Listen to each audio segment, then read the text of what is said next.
Hi, this is Revathi. Welcome to అందమైన కథల పొదిరిల్లు. Video చూస్తున్న ప్రతి ఒక్కరికి, అలాగే లైక్స్ కామెంట్స్తో ఎంకరేజ్ చేస్తున్న వారందరికీ నా హృదయపూర్వక ధన్యవాదాలు. ప్రేమ మనసులు ఎపిసోడ్ నెంబర్ 86. కథలోకి వస్తే, తండ్రి మాటల గురించి అశోక్ ఆలోచిస్తూ ఉండగా రేణు రూమ్లోకి వస్తుంది కదా. ఆ తర్వాత నుంచి స్టోరీ కంటిన్యూషన్. అశోక్ రేణుని చూసి నవ్వుతూ దగ్గరికి వెళ్ళి తన మొహాన్ని చేతిలోకి తీసుకొని, నాన్నగారు నిన్ను ఏమంటారోనని చాలా భయపడ్డాను రేణు. కానీ నువ్వు మా నాన్నగారి మనసుకి నచ్చేలా మాట్లాడి ఆయనకి నీ మీదున్న కోపాన్ని పోయేలా చేసుకున్నావు. యు ఆర్ గ్రేట్ అని మెచ్చుకుంటాడు. రేణు తన మొహం మీదున్న అశోక్ చేతులు తీసి బెడ్ దగ్గరికి వెళ్ళి బెడ్షీట్ సదురుతూ, అంకుల్కి నా మీదున్న కోపాన్ని పోగొట్టాలనే ఉద్దేశంతో ఏం మాట్లాడలేదు. డబ్బు విషయంలో నాకున్న అభిప్రాయాన్ని చెప్పాను అంతే అని అంటుంది. అశోక్ కూడా బెడ్ దగ్గరికి వచ్చి బెడ్షీట్ పరచడంలో రేణుకి సహాయం చేస్తూ, ఆ అభిప్రాయమే నాన్నగారికి బాగా నచ్చింది అంటాడు. రేణు అశోక్ వైపు చూసి మౌనంగా పక్కన ఉన్న టెడ్డీబేర్ తీసుకుని బెడ్ మీద పెట్టుకుంటూ ఉండగా, నాకు ఒక సహాయం చేస్తావా రేణు అని అడుగుతాడు. ఏమిటది అంటుంది. నాకు పింకీని చూడాలనిపిస్తుంది. రేపు పింకీని మన ఇంటికి తీసుకొస్తావా అని అడుగుతాడు. ఈ కొద్ది రోజులకే పింకీని చూడాలని అడుగుతున్నావు, మరి 2 సంవత్సరాలు పింకీని చూడకుండా ఎలా ఉన్నావు అని అడుగుతుంది.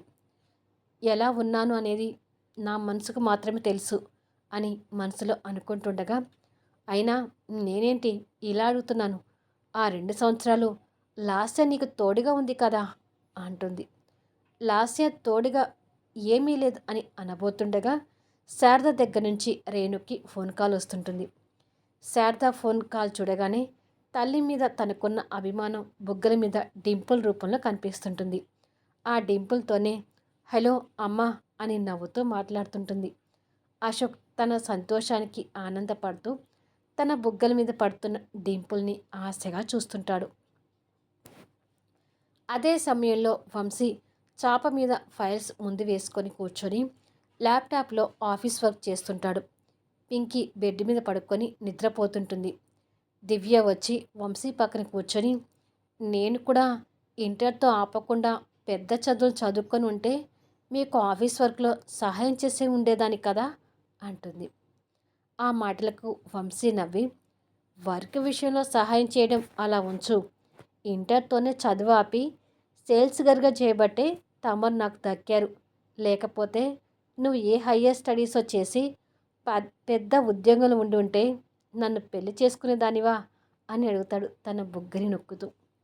ఆ మాటలకి దివ్య కూడా నవ్వుతూ, మీతో రాసిపెట్టి ఉన్నప్పుడు సేల్స్ గర్ల్ కాదు, సీఎం అయినా మిమ్మల్ని చేసుకొని తీరాల్సిందే అంటుంది.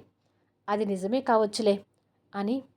2 రోజుల నుంచి పింకీ ఎందుకో డల్గా కనిపిస్తుంది దివ్య, దేనికి అని అడుగుతాడు. రేణు ఇక్కడికి వచ్చినప్పుడల్లా వాళ్ళ ఇంటికి వెళ్తానని గొడవ చేస్తుంది వంశీ గారు. అలా వెళ్తానని అనొద్దని కాస్త గట్టిగా వార్నింగ్ ఇచ్చాను. అప్పటి నుంచి నాతో కూడా సరిగ్గా మాట్లాడడం లేదు అని అంటుంది. పోనీ రేణుతో ఒకసారి పంపించకపోయావా అని అంటాడు. ఏమో వంశీ గారు, ఆ ఇంటి మనుషులు మన పాపను చూసి కోపగించుకుంటారేమో అంటూ అనుమానం వ్యక్తం చేస్తుంది. నీ అనుమానంలో అర్థం లేదు. చక్రవర్తి గారు అతని పంతాన్ని పసిపిల్ల మీద చూపించేటంత రాక్షసుడు కాదు దివ్య. పైగా అశోక్ కూడా మన పింకీని చూడాలనిపిస్తుంటుంది. అశోక్కి ఆ చిన్న సంతోషమైన దక్కనిద్దాం. రేపు రేణు వచ్చినప్పుడు పింకీని తనతో పంపించు అంటాడు. సరే వంశీ గారు, పంపిస్తానులే. కానీ అది తిరిగి వచ్చే వరకు నాకు టెన్షన్గానే ఉంటుంది అని అంటుంది. అంత టెన్షన్ పడాల్సిన అవసరం ఏమీ లేదులే దివ్య. అసలు పాపని ఎవరైనా ఏమైనా అంటే మన అశోక్ రేణు ఊరుకుంటారా అని మాట్లాడుతుంటాడు. అదే టైంలో వెంకటమ్మ తన ఇంట్లో పిల్లలకి భోజనం పెడుతుండగా వెంకటమ్మ మొగుడు షాపింగ్ కవర్స్తో వచ్చి, పిల్లలు మీకోసం ఏం తెచ్చానో చూడండి అని కవర్లో నుంచి తీస్తూ, మీకు కొత్త బట్టలు, స్వీట్లు, పండ్లు తెచ్చాను అని సంతోషంతో వాళ్ళకి ఇస్తుంటాడు. పిల్లలు కూడా అంతే సంతోషపడుతూ, అయ్ మా నాన్న కొత్త బట్టలు తెచ్చాడు అని చూసుకొని మురిసిపోతుంటారు. వెంకటమ్మ పిల్లల సంతోషం చూసి ఆనందపడుతుండగా అతను మరో కవర్ల నుంచి చీరను తీసి వెంకటమ్మ వైపు అపరాధ భావంతో చూస్తూ, నీకు ఈ చీరను తీసుకొచ్చాను వెంకటమ్మ, నచ్చుతుందో లేదో చూడు అంటాడు. వెంకటమ్మ మొగుడు మంచి ప్రవర్తనకు ఆశ్చర్యంతో సంతోషపడుతూ చీరను చూసుకొని, చాలా బాగుంది మామ అని కాస్త అనుమానంతో, నీకు డబ్బులెక్కడివి, నేను ఇంట్లో దాచిపెట్టిన డబ్బులతో తెచ్చావా అని కాస్త కోపంగా అడుగుతుంది. ఆహా, లేదు వెంకటమ్మ, నేను కష్టం చేసి సంపాదించిన డబ్బులతో తెచ్చాను అంటాడు. ఆ మాటకి వెంకటమ్మ సంతోషపడుతూ, నిజమా మామ అని అడుగుతుంది. నిజమేనే, ఇంకెప్పుడు నిన్ను కొట్టను, నేను కూడా రోజు పనికి వెళ్ళి డబ్బులు సంపాదిస్తాను, మీ ముగ్గురిని బాగా చూసుకుంటాను అంటాడు. వెంకటమ్మకి ఆనందంతో కన్నీళ్ళు వస్తుంటాయి. రేణు మేడం నన్ను కొట్టి నాకు బుద్ధి వచ్చేలా చేస్తుంది వెంకటమ్మ, మన బతుకుల్ని బాగు చేసినందుకు ఆ మేడం చల్లగా ఉండాలి అంటాడు. ఆ మాటలకి వెంకటమ్మ ఇంకా సంతోషపడుతుంటుంది. నాకు బాగా ఆకలిగా ఉంది వెంకటమ్మ, భోజనం పెడతావా అని అడుగుతాడు. వెంకటమ్మ కన్నీళ్ళు తుడుచుకొని, ఆగు మామ, ఇప్పుడే పెట్టుకొస్తాను అని భోజనం పెట్టుకొచ్చి, తిను మామ అంటుంది. అతను సంతోషంతో భోజనం కలపబోయి చేతుల మంటకి తట్టుకోలేక అబ్బా అని చేయిని వెనక్కి తీసుకుంటాడు.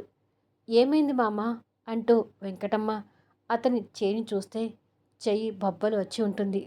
అది చూసి వెంకటమ్మ బాధపడుతూ, ఏంటి మామ ఈ బొబ్బలు అని అడుగుతుంది. రాళ్ళు కొట్టే పని దొరికింది వెంకటమ్మ, ఏదైనా చిన్న ఉద్యోగం దొరుకుతుందేమో అని చూశాను, కానీ నేను తాగుబోతునని ఎవరు ఉద్యోగం ఇవ్వలేదు. చివరికి రాళ్ళు కొట్టే పని ఒప్పుకున్నా. ఆ పని నాకు అలవాటు లేక బొబ్బలు వచ్చాయి. 2 రోజులు పోతే అదే అలవాటు అవుతుందిలే అని భోజనం కలపబోతుంటే, ఉండు మామ, నేను తినిపిస్తాను అని వెంకటమ్మ మొగుడికి భోజనం తినిపిస్తుంటుంది. వెంకటమ్మ చూపిస్తున్న అభిమానానికి అతని కళ్ళలో ఆనంద బాష్పాలు కనిపిస్తుంటాయి. మరుసటి రోజు అశోక్ ఆఫీస్కి వెళ్ళటానికి కారు దగ్గరికి వచ్చేసరికి వెంకటమ్మ మొగుడు కార్ని తుడుస్తుంటాడు. అతను అశోక్ని చూసి చేతులు జోడించి, నమస్కారం సార్ అంటాడు.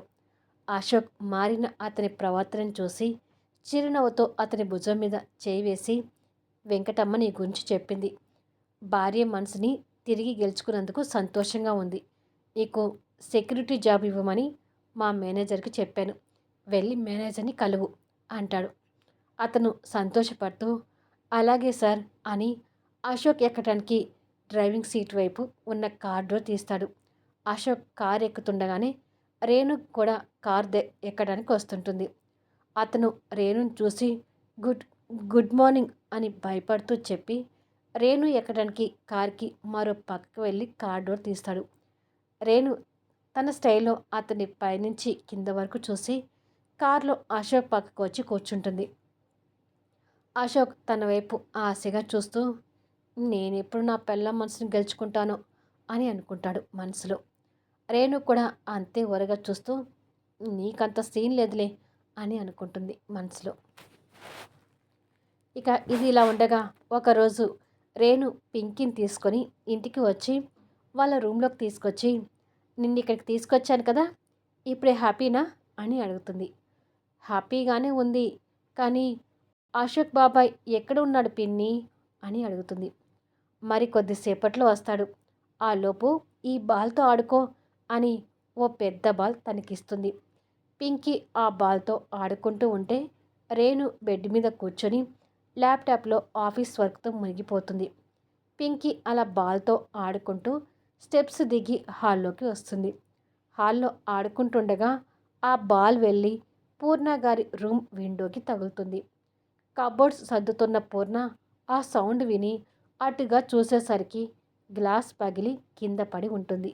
అక్కడే బాల్ కూడా కనిపిస్తుంటుంది. పూర్ణ అది చూసి కోపం తెచ్చుకుంటూ ఉండగానే పింకీ లోపలికి వస్తుంది.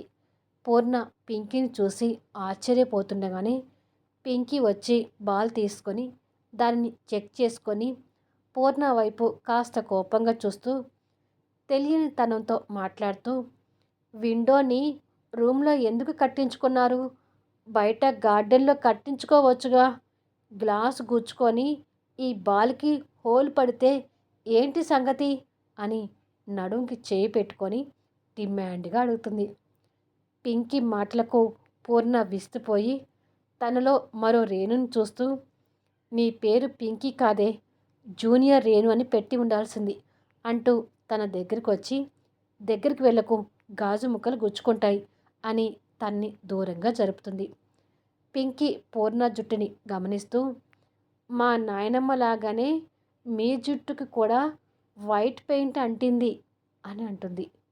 పూర్ణకి అర్థం కాక వైట్ పెయింట్ ఎక్కడి నుంచి అంటింది అని డ్రెస్సింగ్ టేబుల్ మిర్రర్లోకి చూసి నెరిసిన జుట్టుని చూసుకుంటూ, ఓ, ఈ జుట్టుని చూసి వైట్ పెయింట్ అనుకుంటుందా అని అనుకొని తన మాటలకి నవ్వుతూ, నువ్వే ముద్దొస్తున్నావంటే నీ మాటలు ఇంకా ముద్దొస్తున్నాయి అని తనని దగ్గరికి తీసుకొని ముద్దు పెట్టుకుంటుంది.